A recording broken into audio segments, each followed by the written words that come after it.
నమస్కారం. ఆధ్యాత్మిక మార్గదర్శనం శుభప్రదం కార్యక్రమానికి స్వాగతం.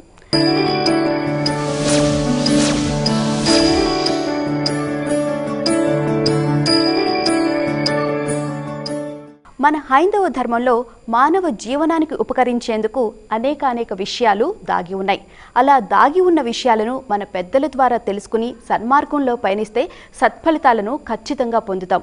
మరి ఈరోజు సోమవారం రోజు ఎలాంటి నియమాలు పాటించాలి, ఏ దేవతను స్మరించాలి, గోచార రీత్యా ద్వాదశ రాశుల ఫలితాలు ఎలా ఉన్నాయో మనకు తెలియజేసేందుకు మనతో పాటు ఉన్నారు ప్రముఖ ఆధ్యాత్మికవేత్త డాక్టర్ శ్రీ టి.కె.వి. రాఘవన్ గారు, అలాగే జ్యోతిష్య పండితులు శ్రీ సి.వి.పి. సుబ్రహ్మణ్యం గారు. వారిని అడిగి మరిన్ని విషయాలు తెలుసుకుందాం.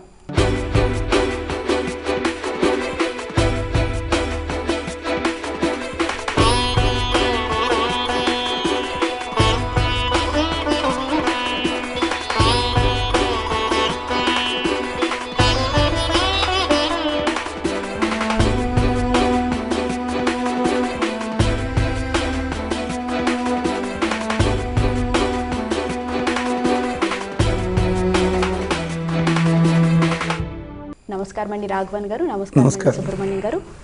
రాఘవన్ గారు, ముందుగా ఈరోజు మరి సోమవారం, శివుడికి అత్యంత ప్రీతికరమైన రోజు. ఈరోజు మరి ఏ శ్లోకం పఠించాలి? నవమి ఉత్తర ఫల్గుణి నక్షత్రం. ఉత్తర ఫల్గుణి నక్షత్రానికి అర్యముడు అధిదేవత. అర్యమ అంటే దానపతి, దానం చేయడంలో చాలా విశేషమైన ప్రజ్ఞ కలిగినవాడు. అలాంటి దానానికి సంబంధించిన సన్నివేశంలో పరాకాష్ఠకి చెందిన అవతారం వామనావతారం. అంచేత ఓం నమో కారణ వామనాయ అన్న మంత్రాన్ని జపించడం.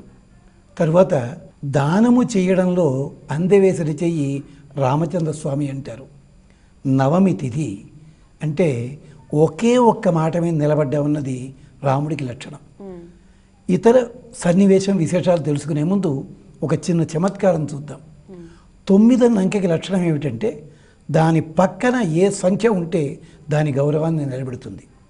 19 అన్నాం అనుకోండి, 9 1 కలిపితే 10, మళ్ళీ కలిపితే 1, ఆ 1 అలాగే ఉంది. అలాగే ఏ అంకె తీసుకున్నా. అంతేకాదు 9తో ఎన్ని రకాల ప్రక్రియ చేసినా మళ్ళీ జవాబు 9 వస్తుంది. అంటే నవమి నాడు రామచంద్ర స్వామి ఆవిర్భావం జరిగింది. అంచేత శ్రీరామ శరణం మమ అన్న మంత్రాన్ని జపించుకోవడం చాలా విశేషం అంటుంది మంత్రశాస్త్రము. మత్స్య అగ్ని పురాణాలు ఏం చెప్పాయన్నది మళ్ళీ జ్ఞాపకం చేసుకుందాం. ముందుగా గురువుగారి ద్వారా గోచార ఫలాలు అవి తెలుసుకుందాం.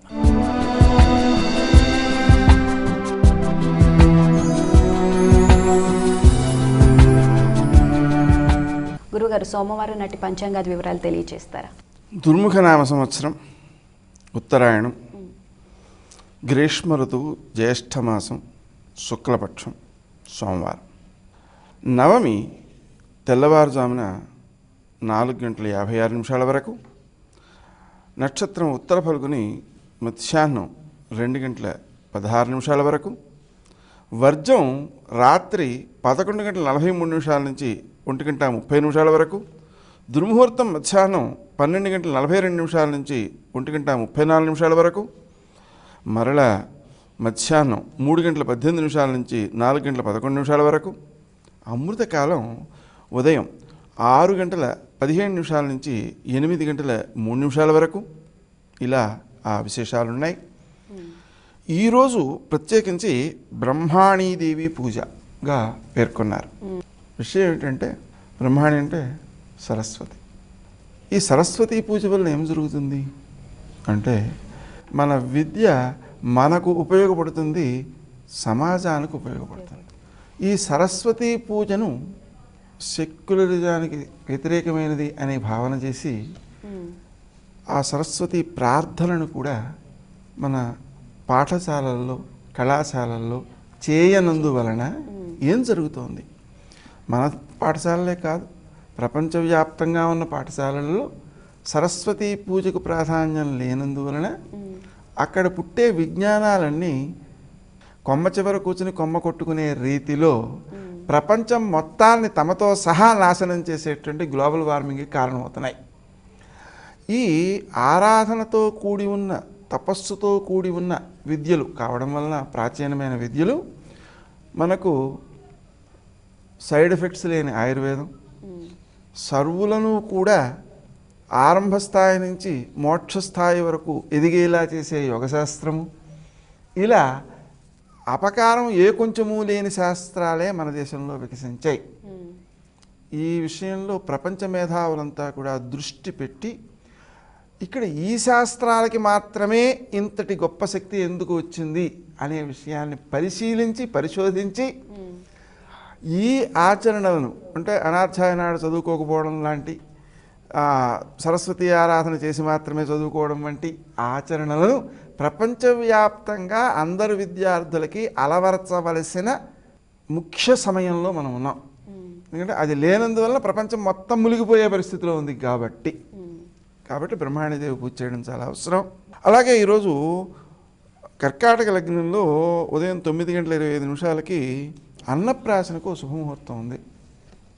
దాన్ని వినియోగించుకొని పిల్లలకి అన్నప్రాసన చేయాలి. ఇక్కడ సామాన్యంగా అన్నప్రాసన అనేటప్పటికీ 6వ మాసం 6వ రోజు పెట్టేయండి అంటున్నారు.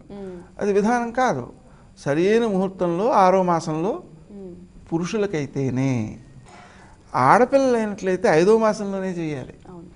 అందుకని ఆ నియమాలని పాటించాలి మనం. అందుకని ఈ అన్నప్రాసన అనేటువంటి 9:25 చేసుకోవడం మంచిదే. గురుగారు, ఇందాక మీరు శ్లోకాలు చెప్పారు కదా, ఆ శ్లోకం యొక్క అర్థాన్ని వివరిస్తారా? ఉత్తర ఫల్గుణి నక్షత్రాన్ని మత్స్య పురాణము భగవంతుని కనుబొమలకి సంకేతంగా చెప్పింది. కనుబొమలకి సంకేతం ఎందుకన్నారంటే, మగవారి కనుబొమల కంటే స్త్రీల కనుబొమల మీద ప్రత్యేకత ఉంటుందట.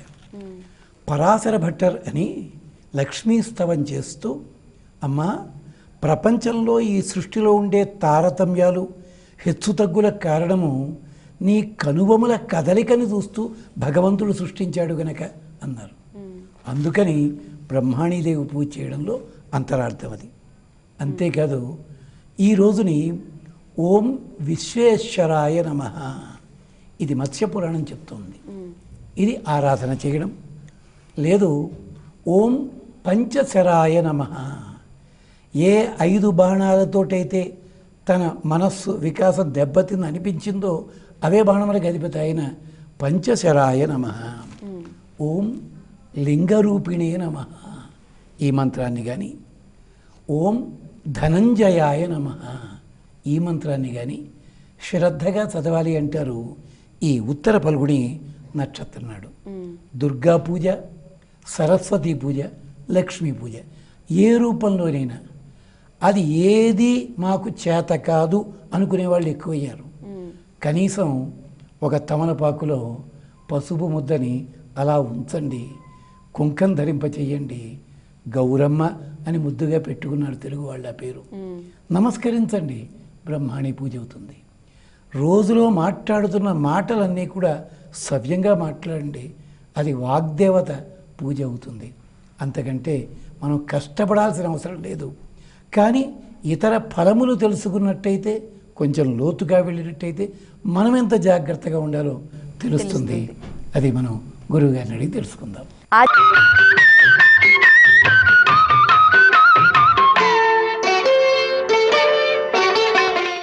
గురుగారు, మరి సోమవారం నాటి ద్వాదశ రాశుల గోచార ఫలితాలను తెలియజేస్తారా?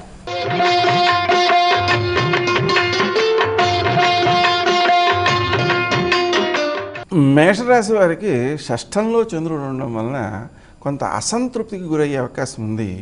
అందుకని స్వయంగా ఆలోచించకుండా విషయాలను భగవన్నామంతో సమయాన్ని ఎక్కువ గడపాలి. ఎందుకోసం అంటే ద్వితీయంలో ఆ గ్రహముల యొక్క సమ్మేళనం వల్ల అనవసరం మాటలు ఎక్కువ వదిలి అపార్థాలు వచ్చే అవకాశం ఉంది. అందుకని ఇక ఆరోగ్య విషయంలో కూడా కొంత శ్రద్ధ తీసుకోవాలి. క్రీం అచ్యుతానంత గోవింద అనే నామాన్ని జపించుకోవడం మంచిది. సహజంగా మన యొక్క సంకల్పం లేనిదే ఏ పని నెరవేరదండి. అందుకని మన యొక్క సంకల్పంలోనే ఒక చిన్న ఇబ్బంది వచ్చేటట్లుగా లాభస్థానంలో కేతు ఉండి నాకే లాభం అక్కర్లేదు అనేటువంటి ఒక నిర్వేదానికి గురయ్యే అవకాశం ఉంది. అందుకని అలా ఉండకుండా ఉండడం కోసం, ఆలోచనను సరిగా పనిచేసేలా చేయడం కోసం తానుగా ఏది కోరకూడదు, తానుగా ఏది వద్దనకూడదు. మరి ఏం చేయాలి? శ్రీదత్త శరణం మమ అనేటువంటి మంత్రాన్ని జపించుకుంటూ నిర్ణయం దైవాధీనానికి వదిలేసినట్లయితే ఆ పనులన్నీ సక్రమంగా నెరవేరే అవకాశం ఉంది.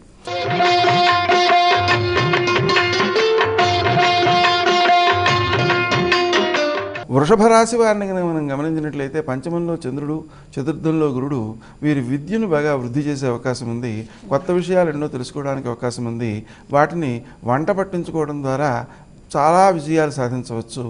సామాజిక సంబంధాల విషయంలో మాత్రం స్నేహితులకు ఎక్కువ గౌరవాన్ని ఇవ్వాలి, ఉద్రేకాలకు లోను కాకూడదు. ఆరోగ్యాన్ని కాపాడుకోవడం కోసం క్రీం అచ్యుతానంత గోవింద అనే నామాన్ని జపించుకోవాలి.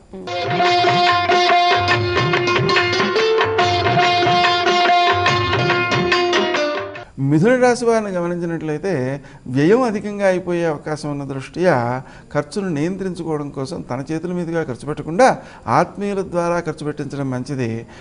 ఆహార విషయంలో ఎక్కువ నియమాలు బాగుంటాయి, అనుకూలంగానే ఉంటాయి, ఇబ్బంది ఏం లేదు.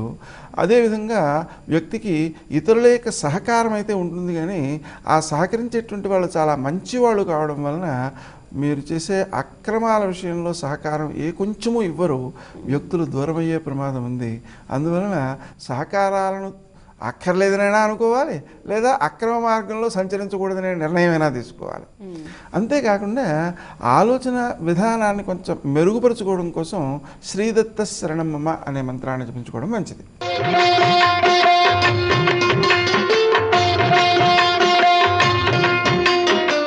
కర్కాటక రాశి వారికి ఆ గురుని యొక్క ప్రభావం చేత వీరు మాట్లాడే తీరు అందరికీ నచ్చుతుంది, అందరూ విజయాలను ఇచ్చేటువంటి అవకాశం ఉంది. కానీ ఆరోగ్య విషయంలో కొంచెం శ్రద్ధ చూపించాల్సిన అవసరం ఉంది. క్రీం అచ్యుతానంత గోవింద అనే నామాన్ని జపించుకోవాల్సిన అవసరం ఉంది. పలు రకాలుగా ధనం సమకూడే అవకాశం ఉన్నా వాటిని సద్వినియోగం చేయడం విషయంలో ఎక్కువ జాగరూకతతో మెలగాల్సిన అవసరం ఉంది. సుమంతో సుమంతో శ్రీ కార్తవీర్యార్జునాయ నమః అనే మంత్రాన్ని జపించుకోవాలి.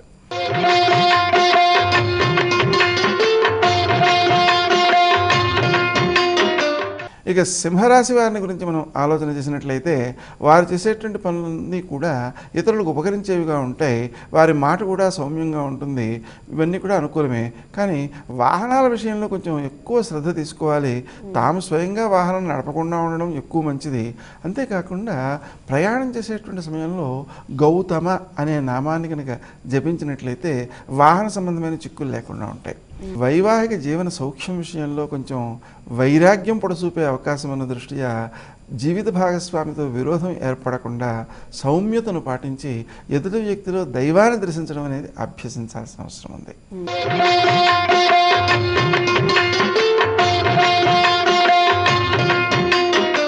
కన్యారాశి వారిని కనుక మనం గమనించినట్లయితే వారు చేసేటువంటి ఖర్చులన్నీ కూడా ఇతరులకు ఉపకరించేవిగా ఉంటాయి కాబట్టి ఇబ్బంది ఏం లేదు. దాన ధర్మాల కోసం ఎక్కువ సమయాన్ని వెచ్చించడం, అలాగే ధనాన్ని వెచ్చించడం మంచిది. ఇతరుల సహకారాన్ని అపేక్షించకుండా ఉండడం మంచిది. ఆరోగ్య విషయంలో శ్రద్ధ తీసుకోవాలి. తండ్రి యొక్క ఆరోగ్య విషయంలో ఎక్కువ శ్రద్ధ తీసుకోవాలి. వారు చేసేటువంటి జపాల్లో క్రీం అచ్యుతానంత గోవింద అనే మంత్రానికి ఎక్కువ ప్రాధాన్యం ఇవ్వాలి. అప్పుడు వ్యక్తి యొక్క జీవనం బాగుంటుంది.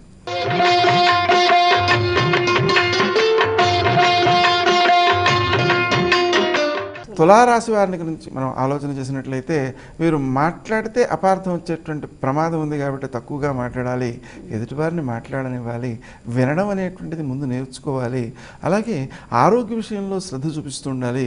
అందుకోసం క్రీం అచ్యుతానంత గోవింద అనే మంత్రాన్ని జపించుకోవడం మంచిది.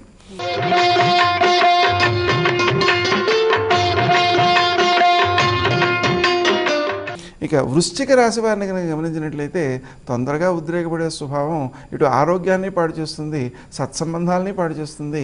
కాబట్టి తక్కువగా మాట్లాడుతూ ఉద్రేకాన్ని అదుపు చేసుకుంటూ ధ్యానానికి ఎక్కువ సమయాన్ని వెచ్చిస్తూ శ్రీదత్త శరణమమ అనే మంత్రాన్ని జపించుకుంటూ కాలాన్ని గడపడం ద్వారా ఎక్కువ సత్ఫలితాలు సాధిస్తారు. ఆహార విషయంలో కొంచెం శ్రద్ధ చూపించాలి. ఇక ఆరోగ్యానికి ఎటువంటి ఆహారం తీసుకోవాలి అనేటువంటి దాని మీద ప్రాధాన్యాన్ని చూపించినట్లయితే వ్యక్తి యొక్క అభివృద్ధి బాగుంటుంది.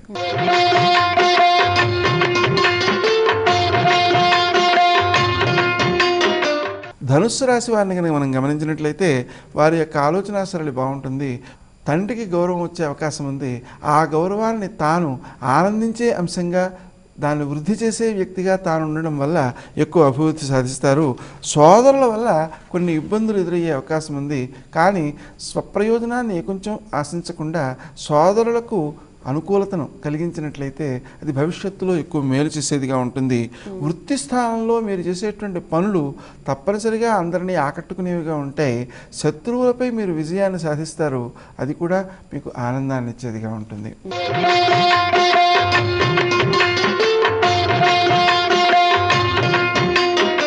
ఇక మకర రాశి వారిని కనుక మనం గమనించినట్లయితే పట్టుదల వల్ల చేసేటువంటి పనులలో కొన్ని ఇబ్బందులు ఎదురయ్యేటువంటి అవకాశం ఉంది. మాట్లాడే తీరులో కూడా తన మాట నెగ్గాలి అని కానీ తన మాట పైన ఉండాలని కానీ ప్రయత్నం చేసినట్లయితే వ్యక్తులు దూరం అయ్యేటువంటి ప్రమాదం ఎక్కువగా కనిపిస్తోంది. అందుకని మౌనంగా ఉండడం, తక్కువగా మాట్లాడడం, ఎదుటివారికి స్వాతంత్ర్యాన్ని ఇవ్వడం, తాను స్వయంగా ఆలోచించకుండా ఆత్మీయుల యొక్క సలహాలను తీసుకోవడం, ఆరోగ్య విషయంలో అనుకూలత కోసం క్రీం అచ్యుతానంత గోవింద అనే నామాన్ని జపించుకోవడం మొదలైనటువంటి ప్రవర్తనలు మేలు చేసేవిగా ఉంటాయి.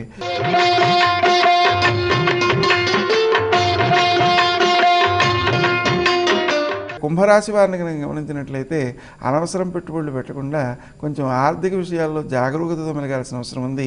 వాహనాల విషయంలో కూడా ఎక్కువ శ్రద్ధతో గౌతమ నామాన్ని స్మరిస్తూ ప్రయాణం చేయాల్సినటువంటి అవసరం ఉంది.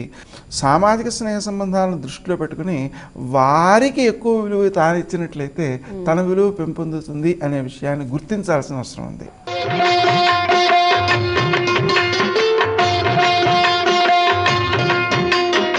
ఇక మీనరాశి వారిని కనుక గమనించినట్లయితే వారు అన్ని విధాలా అనుకూలమైన ఫలితాలనే పొందుతుంటారు. కానీ ఇతరుల యొక్క సహకారాలను అపేక్షించకుండా శత్రువులపై విజయాన్ని సాధించాలి అనేటువంటి పట్టుదల లేకుండా సౌమ్యంగా ప్రవర్తించడం ద్వారా ఎక్కువ సత్ఫలితాలు పొందుతుంటారు.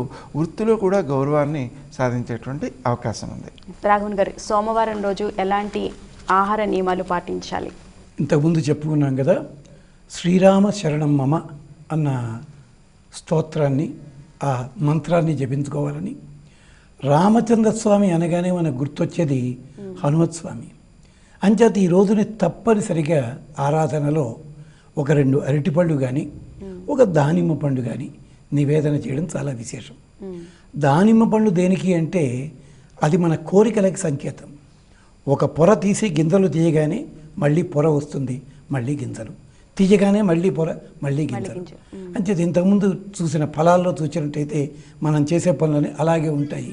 అంచేత తప్పనిసరిగా ఒక దానిమ్మ పండుని నివేదన చేయడం.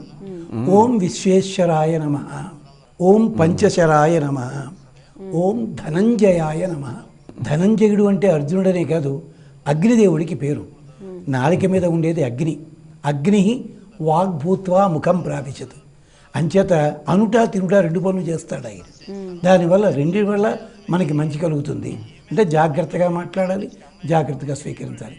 ఇది దృష్టిలో పెట్టుకొని మనం ఇవాళ ఆహార వ్యవహారాలను సక్రమంగా నడిపించుకోవడం చాలా శ్రేయస్కరం, చాలా సులభమైన మార్గం. శ్రీరామ శరణం మమ, ఈ మంత్రం సరిపోతుంది ఇవాళ. ధన్యవాదాలు రాఘవన్ గారు, ధన్యవాదాలు సుబ్రహ్మణ్యం గారు. శుభప్రదం కార్యక్రమంలో చాలా చక్కటి విషయాలు తెలియజేశారండి. చూశారు కదండి, సోమవారం రోజు ఏ దేవతను పూజించాలి, ఏ మంత్రాన్ని పఠించాలి, ద్వాదశ రాశుల గోచార ఫలితాలు ఎలా ఉన్నాయో తెలుసుకున్నాం కదా. ఇది ఇవాల్టి ఆధ్యాత్మిక మార్గదర్శనం శుభప్రదం కార్యక్రమం. రేపటి ఆధ్యాత్మిక మార్గదర్శనం శుభప్రదం కార్యక్రమంలో మళ్ళీ కలుసుకుందాం. అంతవరకు సెలవు, నమస్కారం.